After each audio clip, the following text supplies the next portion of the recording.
పురాణంలోని ఆదిఖండంలో భాగంగా చవన మహర్షి యొక్క వృత్తాంతాన్ని మనం చెప్పుకున్నాం. చవనుడు భృగు గోత్రంలో జన్మించి భృగు మహర్షికి పులోమకి కొడుగ్గా పుట్టి సుకన్యని చేపట్టాడు. అశ్వినీ దేవతల కటాక్షంతో ఆయన నవయువకుడయ్యాడు. దాదాపు ఒక 20-25 సంవత్సరాల మధ్య వయస్కుడైన సుందరాకారుడైన యువకునిగా మారిపోయాడు.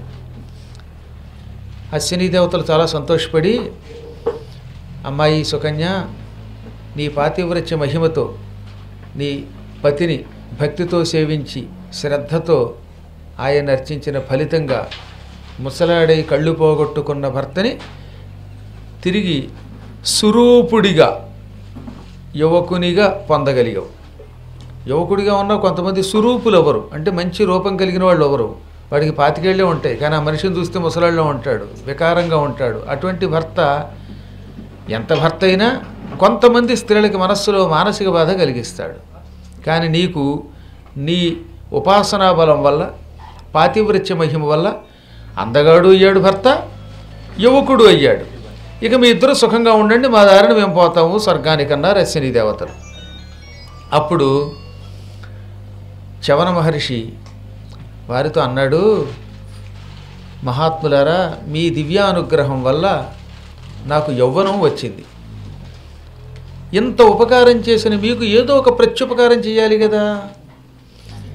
ప్రత్యుపకారము చెయ్యకపోతే అది మహాపాపము అన్నారు. సహజంగా లోకంలో 3 రకాల మనుషులు ఉంటారు, గుర్తుపెట్టుకోండి. అందులో ఒకటి ఏమిటి, ఉపకారం చేసిన వాడికి మళ్ళీ ఉపకారం చేస్తారు కొందరు. అంటే ఉపకారికి ప్రతి ఉపకారం ప్రత్యుపకారం. తనకి మేలు చేసిన వాడిని మర్చిపోకుండా మళ్ళీ మేలు చేస్తే వాడు ఒక పాటి మనిషి అంటారు. కొంతమంది అవతల వాడు మనకు ఉపకారం చెయ్యకపోయినా వాడికి ఉపకారం చేస్తారు, వాడు ద్వితీయుడు. ఇంక 3వ రకం మనుషులు ఉంటారు, అవతల వాడు తనకి ఘోరమైన అపకారం చేసినా వాడికి ఉపకారం చేస్తారు, వాడు ఉత్తముడు అని పిలువబడతాడు. ఉత్తమ, మధ్యమ, అధములు. ఈ ముగ్గురులో ఉత్తముడు ఎప్పుడు గొప్పవాడే కదా. తనకు అపకారం చేసిన వాడికి ఎవడైనా ఉపకారం చేయగలడా? ఏదో మీలాంటి ఊళ్ళో ఉన్న కొంతమందిని పక్కన పెడితే సాధారణంగా లోకంలో తనకు ఎవడైనా రవ్వంత అపకారం చేశాడని తెలిసిందంటే వాడు అంతం చూసేదాకా నిద్రపోరు. తెల్లవారులేస్తే రోజు యుద్ధాలు అందుకే జరుగుతున్నాయి. వాడు ఏనాడో నాకు ఒక పెసర అపకారం చేశాడు, వాడి కుటుంబాన్ని నాశనం చేద్దామని లోకంలో అనుకుంటారు. ఘోరమైన అపకారం చేసినప్పటికీ పట్టించుకోకుండా ఆ అపకారానికి మనస్సులో క్రోధాన్ని పొందక ఇతరులకు ఉపకారం చేయాలని చూసే ఉత్తములు ఈ లోకంలో కొంచెం అరుదుగా ఉంటారు. ధర్మరాజు, శ్రీరాముడు, నలుడు ఇలా కొంతమంది ఉన్నారు. వీళ్ళు అపకారికి కూడా ఉపకారం చేస్తారు, వాళ్ళని ఉత్తములు అంటారు. ఇంకా కొందరు ఉంటారు, వాళ్ళు ఏం చేస్తారు, అవతల వాడు మనకు ఉపకారం చేశాడా లేదా ఇవేం అనవసరం, ఎవడైనా కష్టంలో ఉంటే వాడికి సాయం చేస్తారు. వీళ్ళు తటస్థులు, మధ్యస్థులు అన్నమాట. ఉపకారం చేసిన వాడికి మళ్ళీ ఉపకారం చేస్తే వాడు సామాన్య మానవుడు. ఇంకొక రకం ఉన్నారట ఈ 3 కాకుండా, వృథాన్యార్థభంగముగా వించెడి వారలెవ్వరూ ఎరుంగన్ శక్యమే ఏరికిన్. అనవసరంగా ఇతరులను పాడు చేసేవాళ్ళు ఉంటారు. వాళ్ళు అసలు వాళ్ళు ఎవరో చెప్పలేమట. అనవసరముగా మనకి ఏ ఉపయోగం లేకపోయినా ఇతరులు పైకి వస్తారేమో అనే ఈర్ష్యతో పక్కింటి వాడు ఇల్లు కట్టుకుంటే వాడి మీద కోర్టులో కేసేసో, లేకపోతే పక్కవాడి దగ్గర పిటిషన్ పెట్టో, మున్సిపాలిటీ వాడికో, గ్రేటర్ హైదరాబాద్ వాళ్ళకో ఉత్తరం రాసి పక్కవాడు పెంట్ హౌస్ వేసుకున్నాడండి, అది పెంటను పడగొట్టండి అని కోరుకునేవాడు కొందరు ఉంటారే, వాళ్ళనికి ఏమనాలో అర్థం కాదు. ఆ నీచుల్ని పక్కన పెడితే నేను మహానుభావుడిని అయినా అవ్వకపోయినా కనీసం ఉపకారం చేసిన వాడికి మళ్ళీ ఉపకారం చేయాలనే కోరిక కలిగిన వాడిని, ముసలివాడిని కళ్ళు పోగొట్టుకున్న నాకు స్వరూపమిచ్చి నేత్రాలిచ్చి అనుగ్రహించిన మీకు ఏదో ఒక ఉపకారం చేయాలని నా కోరిక. మీ ఇష్టం, ఏదో ఒకటి కోరుకోండి, మీకు ఉపకారం చేస్తానన్నాడు. మిమ్మల్ని పూజించాలి, నా కృతజ్ఞతని ప్రకటించుకోవాలి. కృతము అంటే చెయ్యబడినది, నాకు మీ ద్వారా ఒక ఉపకారం చేయబడింది, దానిని జ్ఞప్తిలో పెట్టుకుని గుర్తు పెట్టుకుని తిరిగి ఉపకారం చేస్తే దానికి కృతజ్ఞత అని పేరు. ఓ అశ్వినీ దేవతలారా, మీకేం కావాలో కోరుకోండి అనగానే వాళ్ళు చిరునవ్వు నవ్వి అంటే అది కొద్దిగా వెటకారం ఆ నవ్వు.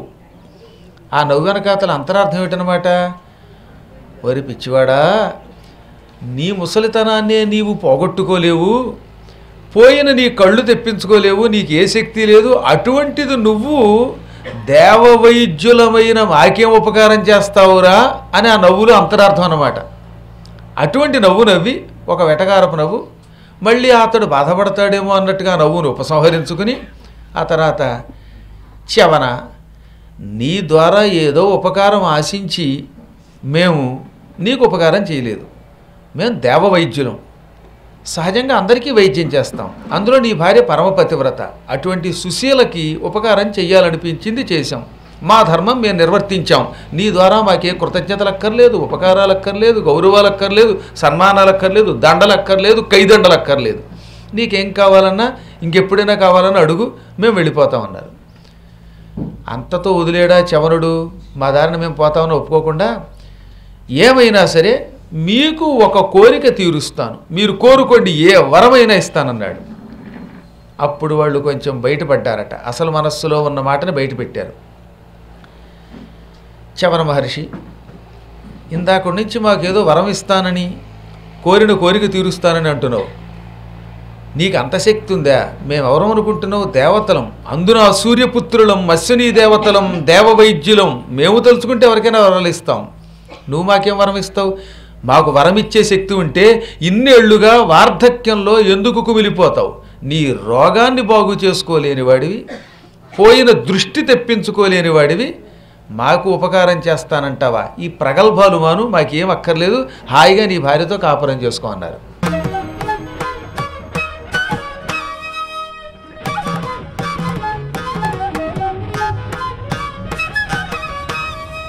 చవనుడు చిరునవ్వు నవ్వి, అశ్విని దేవతలారా, పలుకుల తన్నుతా పొగడ పాతక మందురటొండెగాన, ఏ పలుకక తప్పదిప్పుడు శుభప్రతిపాదకమైన శక్తులను. మీతో ఇప్పుడు ఒక రహస్యం చెబుతున్నాను. ఎవడైనా ఎంత గొప్పవాడైనా తనను తాను పొగుడుకోకూడదు. ఆత్మస్తుతి అంటారు దాన్ని. నేనెంత గొప్పవాడిని, నేనెంత గొప్పవాడిని పది చెప్పకూడదు. ఇతరులకు ఉపకారం చేశాక మళ్ళీ నేను వాడికి ఎంత ఉపకారం చేశాను, నేను ఒకప్పుడు వాడిని నా బండి ఎక్కించుకుని రైల్వే స్టేషన్ దగ్గర తెచ్చిపెట్టాను, ఒకప్పుడు వాడు అడిగితే మజ్జిగ తెచ్చిపెట్టాను, ఒకప్పుడు వాడికి వాటర్ బాటిల్ తెచ్చిపెట్టాను, ఇలా చేసిన మేలుని పదే పదే ఎప్పుడు పైకి అనకూడదట, గుర్తుపెట్టుకోండి. రాముడు ఎందుకు దేవుడయ్యాడు? రాముడి దగ్గర 2 లక్షణాలు ఉన్నాయి. మీరు పురాణాలు వినడం కాదు, రోజు దాన్ని ఆచరణలో పెట్టాలి. మీరనే కదా, నేను కూడా అది పెట్టాలి, అందరం పెట్టాలి. రాముడు ఎవరికైనా ఉపకారం, కొండంత ఉపకారం చేసినా సరే వెంటనే మర్చిపోతాడు. 1,00,000 గోవులు ఇచ్చాడు ఒక ఆయనకి, మర్నాడు ఆ విషయం మర్చిపోయాడు, ఆ క్షణమే మర్చిపోయాడు ఆయన. అదే మనం సహజంగా లోకంలో ఎక్కువ మంది చేసే పని ఏమిటి? 1,00,000 గోవులు ఇస్తే దానికి ఎన్ని బోర్డులు, ఎన్ని కట్టఒట్లు. ఈ మధ్యన ఈ కట్టఒట్లు బోర్డులు కాకుండా అదేదో కొత్తగా పెడుతున్నారు అన్నమాట, ఫ్లెక్సీలు.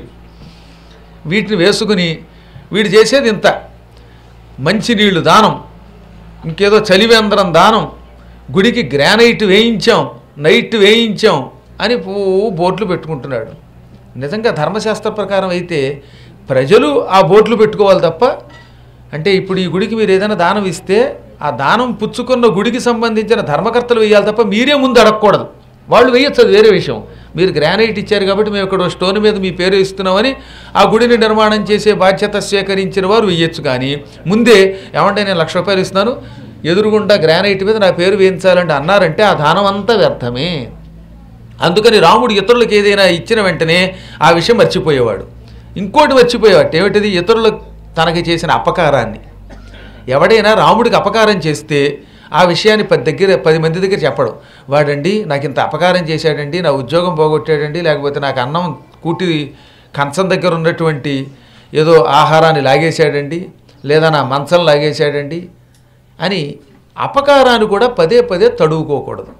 ఇతరులు మనకు చేసిన అపకారాన్ని మర్చిపోవాలి, మనము ఇతరులకు చేసిన ఉపకారాన్ని మర్చిపోవాలి. అది జ్ఞానము అంటే. ఇక ఇది కాకుండా పదే పదే తనను తన్ను పొగుడుకోకూడదు. నేను జ్ఞానిని, లేక పండితుణ్ణి, గొప్పవాణ్ణి, ఐశ్వర్యవంతుణ్ణి, మహాత్ముణ్ణి ఇలాంటి మాటలు అనుకోకూడదు. అది మహాపాతకం. అందువల్ల ఇంతకాలం నేనెవరినో నా శక్తి ఏమిటో మీకు చెప్పలేదు. కానీ అవసరం వచ్చినప్పుడు చెప్పకపోతే కూడా తప్పు. ఇప్పుడు చెబుతున్నాను నా శక్తి సంగతి. నేను తలుచుకుంటే భూమండలాన్ని ముమ్మారు వెనక్కి ముందుకి తిప్పగలను. శ్రీ మహావిష్ణువు వక్షస్థలం మీద ఉన్న శ్రీవత్స లాంఛనం నుంచి జన్మించిన వంశం నాది. నా తపశ్శక్తి అంత గొప్పది. ఇంతకాలం నాకు తపశ్శక్తి లేక కాదు, లేక వ్యామోహము లేక కాదు, తన శక్తిని తనకి ఉపయోగించుకోకూడదని ఒక శాస్త్రం ఉన్నది కనుక నా తపశ్శక్తిని నా స్వార్థానికి దుర్వినియోగం చేసి నేను యువకుణ్ణి అవ్వలేదు, నా కంటి చూపు తెప్పించుకోలేదు. నేను గనక ఒక్క బీజాక్షరాన్ని ఉచ్చరిస్తే నాకు కళ్ళు వస్తాయి, యువకుణ్ణి అవుతాను. కానీ మొదటి నుంచి మా నాన్నగారు మాకేం చెప్పారంటే, నాయనలారా మీరు తపస్సు చెయ్యండి, ఆ తపశ్శక్తిని లోక క్షేమానికి వాడండి, లోకక్షేమానికే తప్ప స్వార్థానికి వాడకండి, లోకనాశనానికి అసలే వాడకండి అని మా తండ్రి గారు చెప్పడం వల్ల ఇంతకాలం మా తపశ్శక్తిని మేము సొంతానికి వాడుకోలేదు. చాలామంది ఇప్పటికి కూడా అలాంటి వాళ్ళు ఉన్నారు. నేను చూశాను చాలామందిని. హిమాలయ పర్వతాలలోనూ హృషికేశం దగ్గర మహాతపశ్శక్తి కలిగి కూడా వాళ్ళు పైసా శక్తిని తమకు వాడుకోరు. కొంతమంది దగ్గర డబ్బు ఉంది, ఆ డబ్బుని ఒక్కసారి కూడా వాళ్ళు సొంతానికి వాడుకోకుండా ధర్మకార్యాలకే వినియోగించిన పుణ్యాత్ములు చూశాను నేను. అలాంటి వాళ్ళు ఉన్నారు కాబట్టి ఇంకా ఈ దేశంలో బతుకుతున్నాం. ఎప్పుడు ఎవరి దగ్గర ఎలా ప్రవర్తించాలో, ధనాన్ని ఎలా ఖర్చు పెట్టాలో, సాధన ఎలా చేయాలో ఇవన్నీ మహాత్ముల ద్వారా తెలుసుకోవలసిందే. అందుకే చవనుడు ఏం చెప్పాడు, నాకు పరమ తపశ్శక్తి ఉంది, నా తపశ్శక్తి చాలా గొప్పది, కానీ నేను దానిని నా సొంతానికి వాడుకోను. ఇప్పుడు మీకు వాడకపోతే అది దోషం. ఎందుకని? మీరు నాకు మహోపకారం చేశారు కనుక. మీ మనస్సులో తీరని కోరిక ఏదైనా ఉంటే చెప్పండి, నా తపశ్శక్తిని వినియోగపరిచి నా తపశ్శక్తిని ధారపోసి మీ కోరిక తీరుస్తానగానే వీళ్ళకి కొంచెం ఆశ పుట్టింది. ఇతడు సామాన్యుడు కాదని అర్థమయ్యింది. నాయనా చవన, తెలుసో తెలియకో మేము నిన్ను అవమానపరచి ఉంటే క్షమించు. మహాత్ముల్ని కావాలని అవమానపరచకూడదు. మాకు నీ శక్తి తెలియక అలా మాట్లాడి ఉంటాం. బహుశా మాకు ఒక గొప్ప కోరిక ఉన్నది, చాలా కాలం నుంచి ఆ కోరిక ఉంది, అది మాత్రం తీరడం లేదు. పోనీ ఆ కోరికైనా చిన్నా చితకా కోరిక, అంత తేలికగా సామాన్య మానవుడు తీర్చలేని కోరిక. మేము దేవలోకంలో వైద్యులుగా ఉన్నాం. చాలా కాలం క్రితం వరకు ఎవరైనా యజ్ఞం చేసినప్పుడు ఆ యజ్ఞంలో మమ్మల్ని కూడా పిలిచి సోమరసాన్ని ఇప్పించేవారు. మాకు సోమపానం చేశాం. కానీ దురదృష్టవశాత్తు ఒకనాడు ఇంద్రుడికి కోపం వచ్చింది. మీరు వైద్య వృత్తిలో ఉన్నారు, ప్రతి ప్రాణిని చెయ్యి పట్టుకుంటారు, నాడి పట్టుకుని రోగాల మీద బతికేవాళ్ళు మీరు, అటువంటి మీకు సోమపానానికి అర్హత లేదు, ఈ రోజు నుంచి మీకు యజ్ఞంలో భాగం లేదు అన్నాడు ఇంద్రుడు. ఇంద్రుడు ఒకసారి ఒక నిర్ణయం తీసుకుంటే ఇంకా నిర్ణయాన్ని ఎవరు మార్చలేరు. మొండి. కొంతమంది ఉంటారు మొండి పీనుగులు, చాలా చికాకు అటువంటి వాళ్ళతోటి. అందుకే చెప్పాడు, మొండి పట్టుదల కలిగిన వాడితో స్నేహం చేస్తే నాశనం అయిపోతారు, చాలా జాగ్రత్తగా ఉండండి, అటువంటి వాళ్ళని దూరంగా పెట్టండి అని శాస్త్రం. నీతి చంద్రికలో మొండివాడితోటి, మూర్ఖుడితోటి, అటువంటి వాళ్ళతో స్నేహం చెయ్యొద్దు అని చెప్పాడు. ఇంద్రుడు చాలా గొప్పవాడే, కానీ మొండితనం ఒకటి ఉంటుంది. పాపం ఈ అశ్విని దేవతలు, అయ్యా మేము దేవవైద్యులం, సామాన్య వైద్యులం పోని, వైద్యుడు ఎంత గొప్పవాడు, వైద్యో నారాయణో హరిహి. వైద్యుడు అంటే విష్ణు స్వరూపుడు, అతడు లేకపోతే రోగాలు తొలగించేవాడెవడు, అతడు లేకపోతే ఈ ప్రజలకి ఆరోగ్యం ఇచ్చి ప్రాణం నిలబెట్టేవాడెవడు. అందుకే అన్ని వృత్తుల్లోకి వైద్య వృత్తి చాలా గొప్పదన్నారు. అటువంటి పవిత్రమైన వైద్య వృత్తిలో ఉన్న మేము సోమపానానికి అనర్హులమని నువ్వు నిర్ణయించడం న్యాయం కాదు. మేము నిన్ను బతిమాలుకుంటాం, నువ్వు ఏమడిగితే అది ఇస్తాం, మాకు మళ్ళీ అర్హత కలిగించమంటే, ఒకసారి నేను నిర్ణయం తీసుకున్నానంతే, ఈ చట్టం చట్టమే, ఏమైనా ఇక మిమ్మల్ని మా వైద్యుల్లో కలపం, మీరు విడిపోవలసిందే, మా దేవతల నుంచి దూరంగా పోండి అని గెంటేశారు మమ్మల్ని.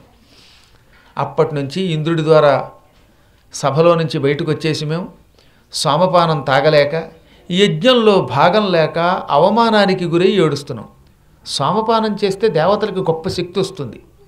ఆ శక్తి కోసం కొంత బాధ, అంతకంటే ఇంకో బాధ ఏమిటో తెలుసా, నిండు సభలో మెడబట్టి గింటాడు, అవమానం అది. ఏ సభలో నుంచి గింటాడో ఇంద్రుడు, మళ్ళీ ఆ సభలో మమ్మల్ని మీరు కూర్చోబెడితే అప్పుడు మాకు సంతృప్తి అనమాట. సాధారణంగా ఈ ఓడిపోయిన రాజకీయ నాయకులు కూడా అంతే. మీరు చూడండి, ఎక్కడ వాడు మళ్ళీ ఆ చట్టసభలోకి వెళ్ళేదాకా వాడి ప్రాణం గిజగిజలాడిపోతుంది. ఇప్పుడు వీళ్ళు అదే అన్నారు, మేము ఆ సభలో నుంచి బయటకు వచ్చాం, మళ్ళీ ఇంద్ర సభలోకి వెళ్ళాలి, అప్పటిదాకా మాకు నిద్ర పట్టడంలా, సుఖంగా ఉండడం లేదు, నువ్వేదో మాట ఇచ్చావు గనక నీకు ఓపిక ఉంటే యజ్ఞంలో ఇంద్రుడి పక్కన కూర్చోబెట్టి సోమరసం తాగేలా చెయ్యి, అదే నువ్వు మాకు చేయవలసిన ఉపకారం అన్నారు. ఈ మాట అసలు ఎవడైనా అడిగినా అవతలవాడు ఏమంటాడు? ఇంద్రుణ్ణి ఎదిరించి అంతటి దేవేంద్రుని 3 లోకాలకు అధిపతిని అతని పక్కన కూర్చోబెట్టడం మా వల్ల అవుతుందా? చీపో అంటారు సాధారణ వ్యక్తులైతే. కానీ చవనుడు మహాత్ముడని చెప్పాను కదా, ఆయన శక్తి చాలా గొప్పది. అందుకని వెంటనే అన్నాడు, ఇది చాలా చిన్న కోరిక, ఇంద్రుడి పక్కన మీరు కూర్చుని సోమరసం తాగాలని ఉంది మీకు, అంతే కదా, చాలా తొందరలో మీ కోరిక తీరుస్తాను, నిశ్చింతగా పోండి అనగానే వాళ్ళు పెద్దగా నమ్మలేదు. ఏదో ఆయన అన్నాడులే, పోదాం, అవకాశం ఉంటే తాగుతాం, లేకపోతే పోదాం అనుకుని వెళ్ళిపోయారు.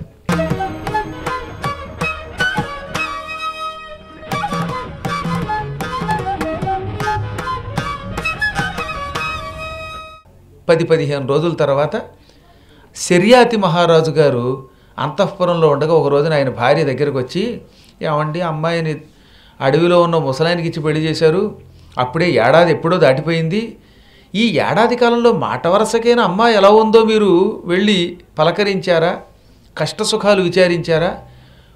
కన్యాదానం చేశాక కన్య మీద పూర్తిగా పెత్తనం ఇంకా ఉంటుంది తండ్రి, గుర్తుపెట్టుకోండి. దానాలలో ఏ దానమైనా ఒకసారి దానం చేశాక ఆ వస్తువు మీద మీకు ఇంక ఏమీ సంబంధం ఉండదు, పెత్తనం ఉండదు.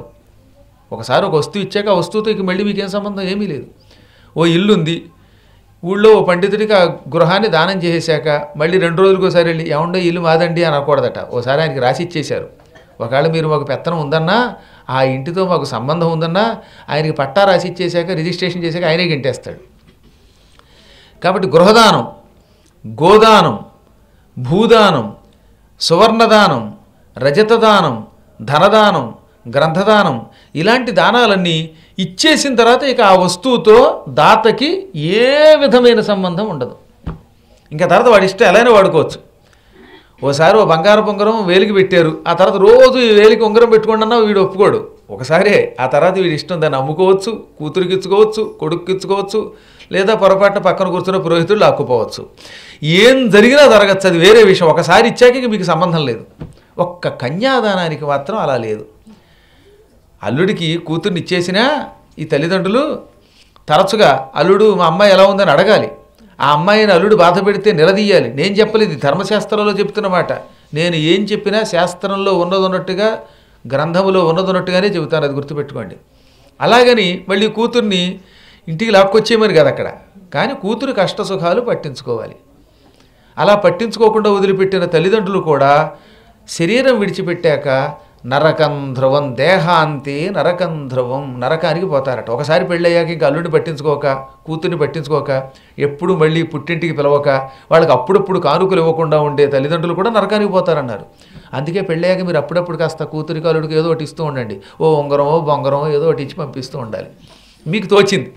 అలాగని మొత్తం ఇల్లంతా మందం నుంచి అక్కడికి తవ్వి పట్టుకెళ్ళమని కాదు, కానీ ధర్మశాస్త్ర ప్రకారం ఏదో ఒక కానుక, పత్రం, పుష్పం, ఫలంతో ఏదైనా పర్వాలేదు.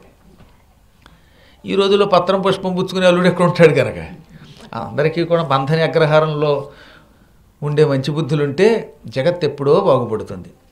సరే, ఇదో పక్కన పెడితే అమ్మాయిని మీరు పలకరించక, అల్లుడి గురించి ఆలోచించక, అతనికి ఏమీ కానుక ఇవ్వకుండా ఇక్కడే కూర్చుంటున్నారు. ఇది ధర్మం కాదు, ధర్మశాస్త్ర నిషిద్ధం.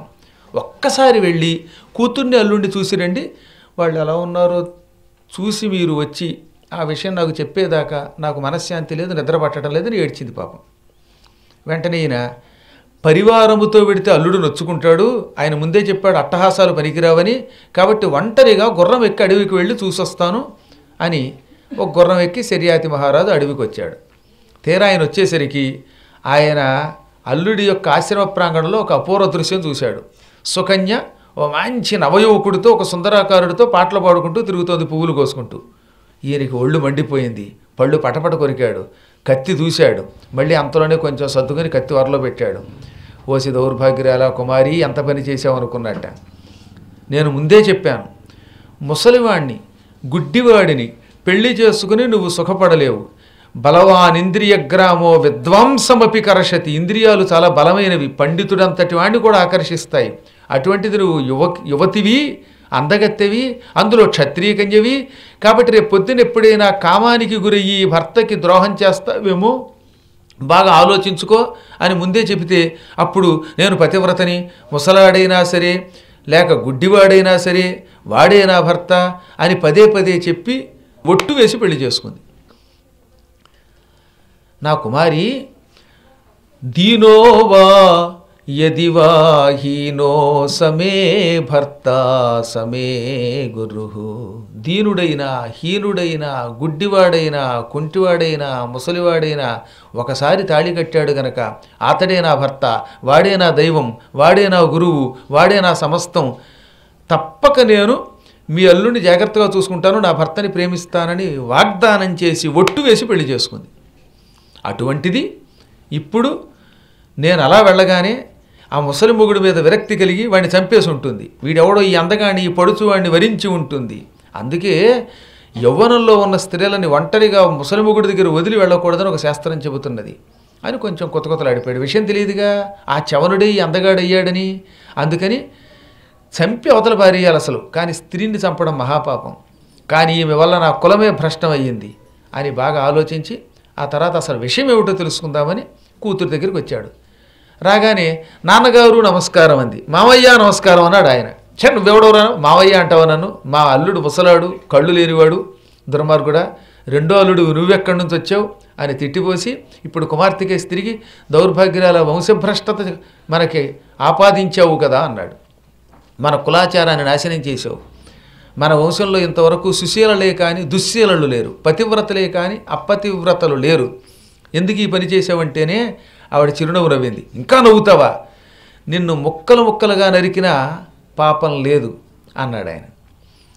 అప్పుడు ఆమె చిరునవ్వు నవ్వి నాన్నగారోయ్ తొందరపడకండి, ఈయనే మీ అల్లుడండి అంది. నా అల్లుడు ఎవరో నాకు తెలియదా అన్నాడు మళ్ళీ ఆయన. లేదు మామగారు, నేనే ఆనాడు మీరు స్వయముగా కన్యాదానము చేసి మీ కుమార్తెను నా చేతిలో పెట్టారే ఆనాటి ఆ ముసలివాడిని నేను అనగానే ఈయన తెల్లబోయి అంత ముసలివాడివి గుడ్డివాడివి ఈ రూపాన్ని ఎలా పొందావు అన్నాడు. అదే ఒక గొప్ప యోగం. మీ అమ్మాయి నా భార్య అవడం నా అదృష్టం. ఆ పుణ్యాత్మురాలి యొక్క సౌశీల్యానికి మెచ్చుకుని అశ్విని దేవతలు నాకు ఈ రూపం ఇచ్చారని జరిగింది చెప్పాడు ఆయన.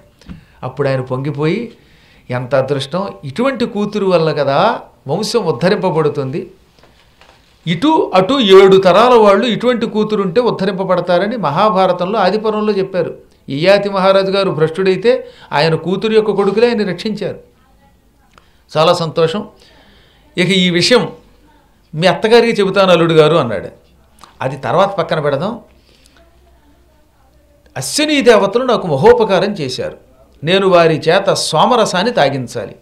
అందువల్ల తక్షణం మీరు ఒక గొప్ప యాగాన్ని, సోమయాగాన్ని, అది కూడా సోమరసాన్ని పంచే యాగాల్లో కూడా సోమపానం చేసేటటువంటి యాగాలు కొన్ని ఉంటాయి, సోమపానం లేని ఉంటాయి. అందుకే అసలు సోమపానం చేసిన వాడిని సోమయాజి అంటారనమాట.